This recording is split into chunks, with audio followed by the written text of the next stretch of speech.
Nije poznato kada je Veliko ratno ostrvo nastalo.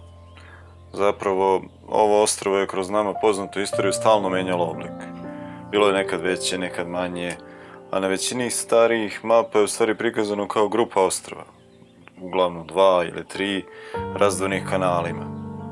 Jedan od tih kanala je verovatno današnji Veliki Galijaš, koga ćemo i posjetiti malo kasnije. Prema raspoloživim starim mapama i dokumentima, ratno ostrvo, to jest ostrva, postoje više od 500 godina. Možda i mnogo više, ali za ovo znamo. Jedna od legendi kako je nastalo ratno ostrvo je jako zanimljiva. Kaže se da su Huni, nakon smrti Atile, promenili tog Dunava i sahranili ga na tom mestu i napravili humku. Kada su vratili Dunav u svoj prirodni tok, Dunav je nanosio nanos od koga je kasnije nastalo ostrvo. Druga, skoro isto tako fantastična legenda, se odnosi na najezdu Tatara, koji su prema toj priči napravili veliki drveni most preko Dunava. On se u nekom momentu urušio i od tih ostataka koji su se zaglavili na sredini reke, Dunav je na njim nanosio nanose i napravio ostrvo.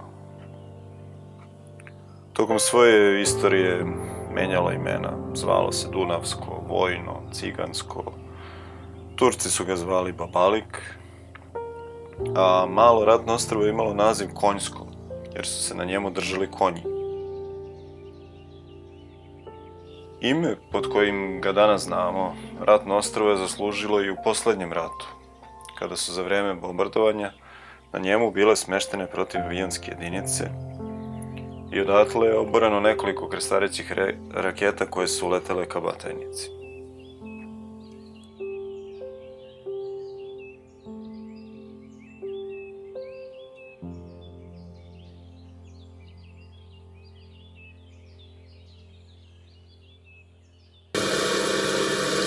Veliko ratno ostrvo nalazi se nadomak Beograda, Ušća, i stručnjaci kažu da je nastalo usled usporavanja toka zbog toga što se Sava uliva pod tupim uglom i dolazi do vrtloženja koje stvara nanos i zbog toga se stvorilo ostrvo u sredini.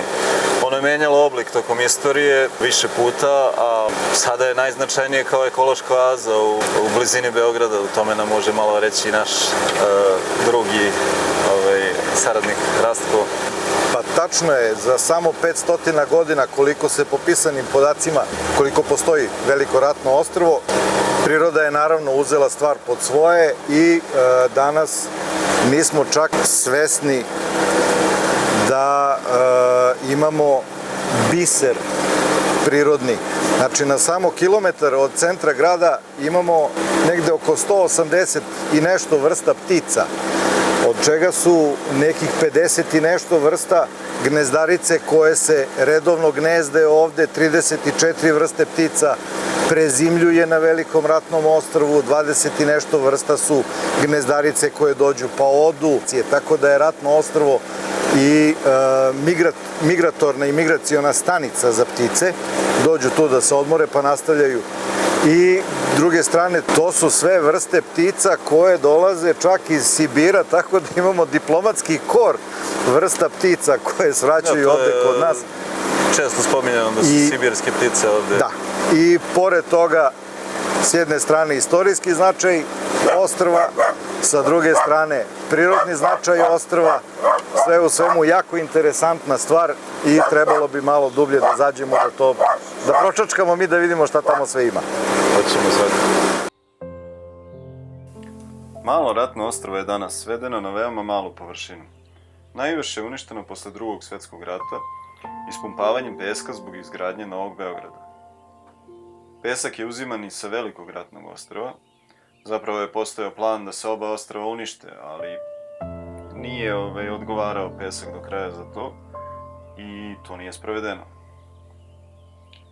I pre toga i posle toga postojali su planovi o urbanizaciji i promeni namene ostrva, ali nekim čudom ona su ipak ostala prepuštena prirodi. Ovo ipak treba shvatiti uslovno. Ostrva jesu većim delom prekrivena šumom, uz bujno rastinje u prizemnim slojevima koje te šume čini slabo prohodnim. Ali postoje zone koje se obrađuju, postoje delovi gde ima sojenica i drugih vikendica, a gradsko zelenilo održava put kojim se može obići celo ostrvo. Ovo ga čini praktično idealnim za ljubitelje prirode koji nemaju mogućnosti da se otisnu dalje od grada i ne žele da nose neku posebnu opremu. Naravno, ne savjetujemo ovakve izlete u vreme visokog vodostaja. Kanal Veliki Galijaš preseca Ratno ostrvo na jednom delu. On je nekada u istoriji, barem po starim sačuvanim mapama, bio prolazan, odnosno prolazio kroz celo ostrvo kao neka vrsta rukavca Dunava. Sada je ovako nalik na jezero. Kažu da je ime dobio tako što jedna od priča je da su tu još u rimsko doba građene galije koje su odatle izlazile na otvorenu vodu. Druga priča koja je malo iz novijeg perioda kaže da su ovde se sakrivali gusari koji su opet na galijama izlazili i prepadali brodove i pljačkali. I treća priča je da su na galijama ovde vojske dolazile i sakrivale se. I sad nije teško zamisliti ovde u ovakvom okruženju u neko ranije vreme sa malo većim kanalom nego što je danas vojne galije koje nailaze i spremaju se za napad na Beograd.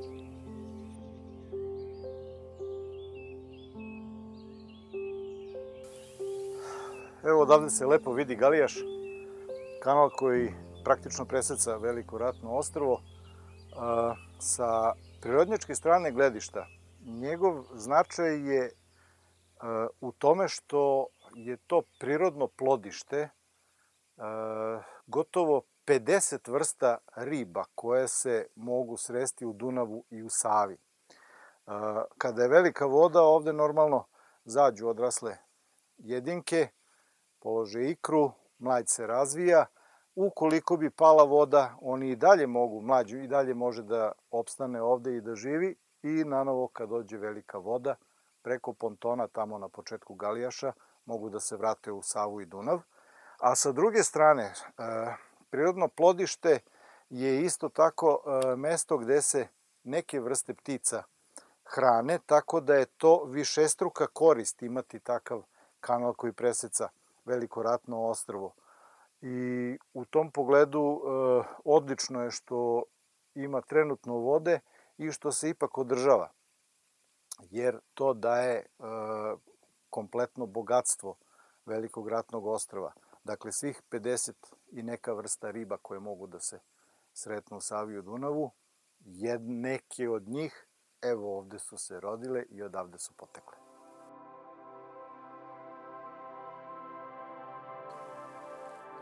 Poreklo imena Ratnog ostrva potiče od brojnih ratova. Naime, Beograd je od svih gradova na svetu grad sa najvećim brojem ratova koji su vođeni na njegovoj teritoriji. Više od 115 ratova. 44 puta je kompletno rušen. Inače, znači, na Ratnom ostrvu su sve vojske imale svoje stanice ili utvrđenja koje su koristili za napad na Beograd. Odatle su išli i Turci kad su ga osvajali i odatle su išli i Austrijanci i vojska Karađorđeva imala jednu ispostavu na Ratnom ostrvu i tako dalje. Više imena je imalo tokom svoje istorije, Dunavsko se zvalo, Cigansko i tako dalje. Ime Ratno ostrvo se zvanično pominje negde od 18. veka, od vremena kad je Eugen Savojski napadao Beograd 1717. Inače, prvi put na kartama zabeleženo Ratno ostrvo je 1528. na kartama Lazara Dijaka, karta se zove Tabula Hungaricana, na kome se vidi ostrvo koje po svemu izgleda kao današnje Ratno ostrvo, naravno malo izmenjenog oblika. Nadmorska visina ostrva je negde oko 72 metra, znači da je otprilike Dunav je negde kod ušća Save, otprilike 68 metara, znači nekoliko metara je višlji od Save, od nivoa Dunava i Save. Blago se spušta ka istoku, a svakih nekoliko godina vode Dunava poplave Ratno ostrvo delimično. Međutim, bilo je i potpunih poplava. Poslednja zapamćena, barem po slikama koje se mogu naći na internetu, je 1957. A veoma zanimljivo je recimo da je 1941. ostrvo potpuno nestalo ispod talasa vode, ali za to ima jedno objašnjenje. Između dva rata je Veliko ratno ostrvo služilo kao velika obradiva površina. Tu su bile bašte i njive od kojih se Beograd hranio. Hrana odatle se vozila na beogradske pijace.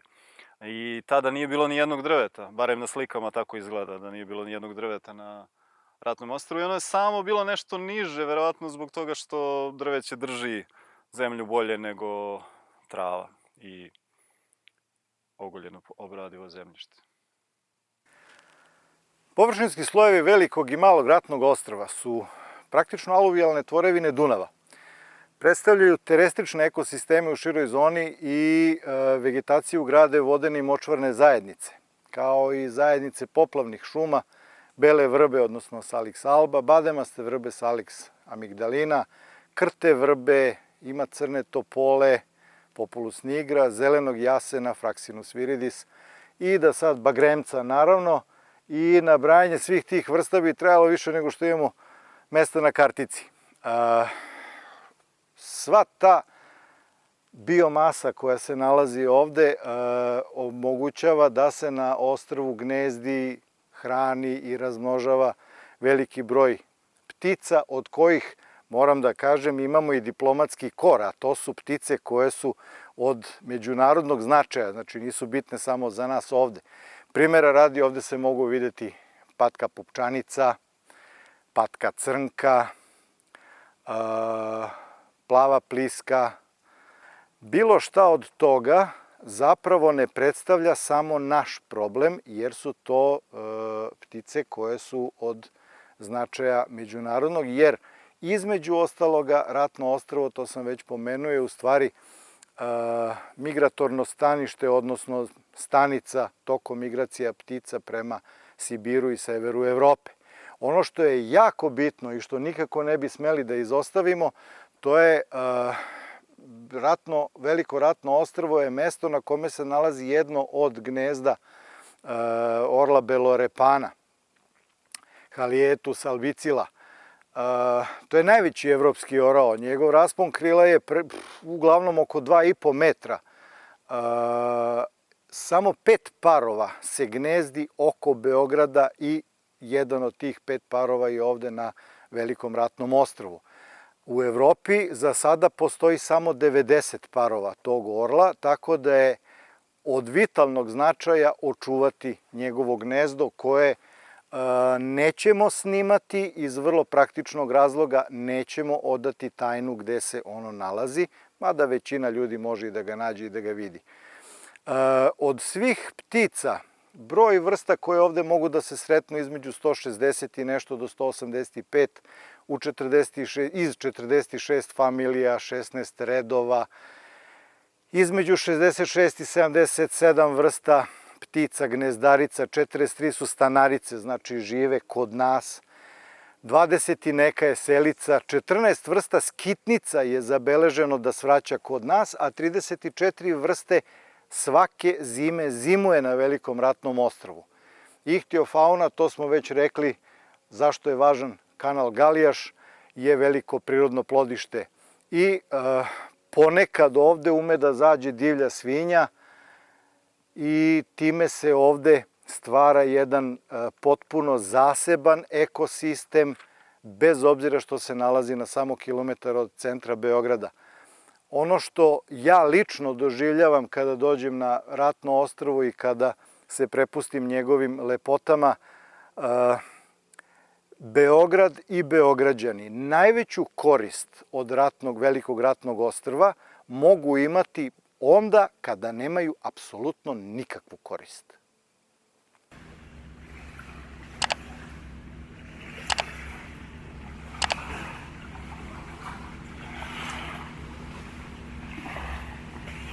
Ovdje možemo da spomenemo jednu zaboravljenu priču koju malo Beograđana zna.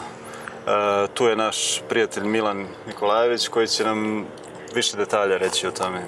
Pa da, priča se odnosi najviše na Drugi svjetski rat. Naime, za vreme Drugog svjetskog rata Veliko ratno ostrvo je bilo pod nemačkom upravom i pod upravom vlade nacionalnog spasa Milana Nedića. Na samom početku Drugog svjetskog rata, kada je osnovana nezavisna država Hrvatska, njene granice su bile na samim obalama Save i Dunava. I odmah na početku, kada su počeli logori kao što je Jasenovac, Stara Gradina, odnosno Stara Gradiška, prve srpske žrtve koje su bacane u Savu dolazile su na obale, pored Nebojšine Kule, na obale... I na ove obale. Da, na istočnim obalama Velikog ratnog ostrva. Naravno, bilo je na više mestima, ali najčešće su struje reke donosile leševe ovde. Čovjek koji je bio zadužen za prikupljanje tih leševa zvao se Toma Maksimović, on je bio komesar za izbeglice u vladi nacionalnog spasa Milana Nedića i njegov zadatak je bio da sve te leševe prikupi i da ih pohrani, odnosno da ih sahrani na Velikom ratnom ostrvu. I to je negde ovdje bilo? Da, to groblje se nalazilo negde na istočnim obalama Velikog ratnog ostrva i bilo je najprostije obeleženo belim krstovima. A početkom 1942. godine Dunavom su dolazili leševi mađarskih, odnosno hortijevih zločinaca koji su počinili, odnosno bacanje leševa pod led Dunava. Nakon Drugog svjetskog rata groblje je jednostavno zapušteno, tako da ni dan danas nema nikakvog adekvatnog obeležja gde se nalazilo. Komunisti su gledali sve srpske žrtve da sakriju, naravno zbog bratstva i jedinstva sa Hrvatskom. Priliko 90. godina kada je počelo razbijanje Jugoslavije, jedan naš srpski arhitekta koji se zvao Predrag Ristić, Peđa Isus. I Peđa Isus, tako su ga zvali, došao je na ideju da se na Velikom ratnom ostrvu podigne jedna spomen kosturnice, kapela koja bi bila otprilike visine nekih 24 do 29 metara, gde bi bile sakupljene sve kosti jasenovačkih i mađarskih žrtava koje su se nalazile na Velikom ratnom ostrvu i na Nebojšinoj Kuli, pošto je i tamo bilo nešto malo sahranjeno pred kraj rata. Pored Nebojšine Kule. Pored Nebojšine Kule, da.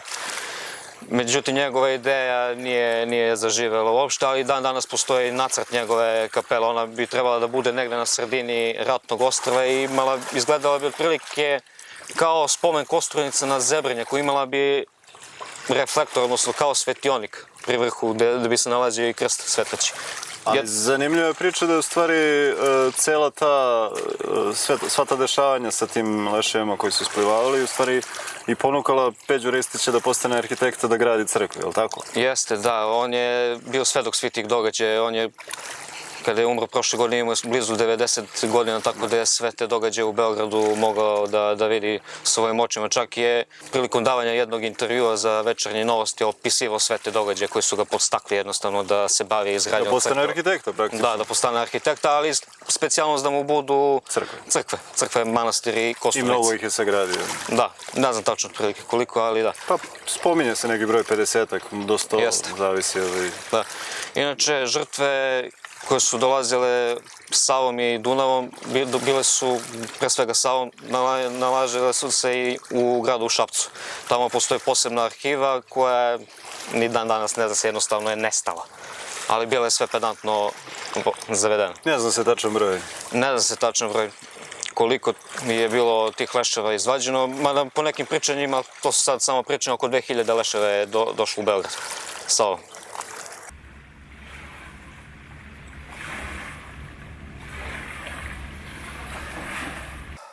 Ovo je još jedna od interesantnih stvari koje se mogu vidjeti na Velikom ratnom ostrvu. Zapravo, jedna od njegovih stvari koja ga ističe nad drugim mestima u Srbiji.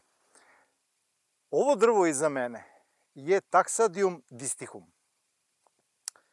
Odnosno, neki ga zovu tisovac, neki to zovu močvarni čempres, pripada kupresaceama i ta biljka ne raste kod nas, nije naša domaća biljka, Uglavnom raste na južnim delovima i jugoistočnim delovima Severne Amerike, kontinenta severnoameričkog, međutim neko je nekad, nemamo podatak ko i kada, doneo ili seme ili sadnice taksodijuma i kao što vidite, lepo mu je ovde kod nas. On trpi nisku temperaturu, čak i do minus 30, znači naša zima za njega ne predstavlja nikakav problem. Ali od izvornih, po nekim podacima izvornih 1000 sadnica koliko je bilo ovde, sada imamo sigurno veći broj jer se i prirodno razmnožava na Velikom ratnom ostrvu. Njegova komercijalna vrednost je velika, međutim ovde se ne koristi u komercijalne svrhe budući da je zabranjena seča šuma na Velikom ratnom ostrvu, pa tako možemo uživati u čempresima koji se inače sreću najnormalnije u Luizijani, Floridi i u močvarama severnoameričkog kontinenta. Ova dva primjerka između kojih se ja sada nalazim rastu praktično na suvom. Inače, njegova prava postojbina je nekih 50 metara dalje, gde je on korenom uranjen u vodu. Zato i jeste močvarni, on raste u vodi. Jedan fenomen za močvarne biljke, a to je vazdušni koren koji doprema kiseonik iz vazduha u korenski sistem.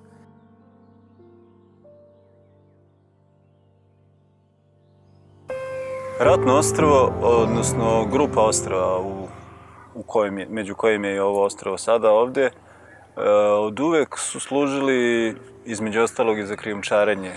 Tu se krijumčarila razna roba, skrivala od carine, pošto je ovde obično bila granica što između Turske i Austrije i između Srbije i Austrije i tako dalje. Konji su se isto sakrivali na ostrvima. Jedno od ostrva, današnje malo ratno ostrvo, se zvalo između ostalog i Konjsko ostrvo. Jedno od zanimanja stanovnika dvaju beogradskih naselja, je Zemun, a drugo je Dorćol, je bilo to upravo. I zato su oni bili poznati kao ljudi sposobni, čvrsti, koji su mogli tako nečim da se bave. A između ostalog, to je i uzrok njihovog rivalstva, jer su se koristili na neki način istim resursima. A to rivalstvo i ta reputacija je ostala živa i do danas.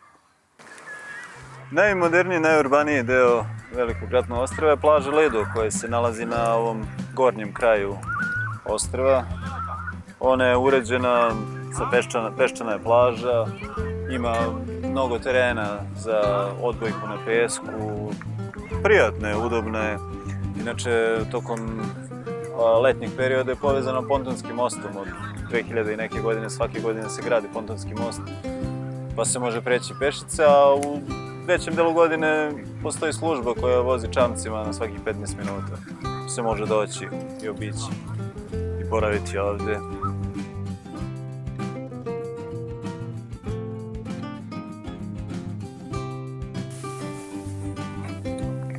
Plaža Lido je dobila ime zato što se nalazila tačno preko puta čuvenog zemunskog restorana Venecija.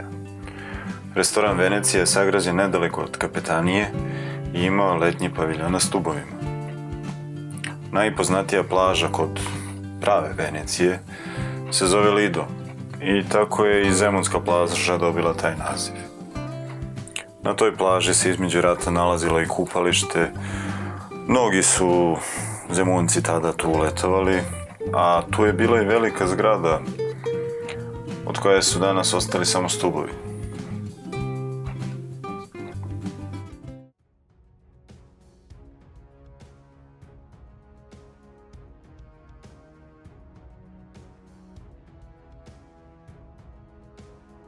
Za kraj bih pomenuo još jednu legendu koja kaže da je u dubini ispod ostrva skrovište mitskog bića koje se tu sakrilo još od poslednje pojave Panonskog mora.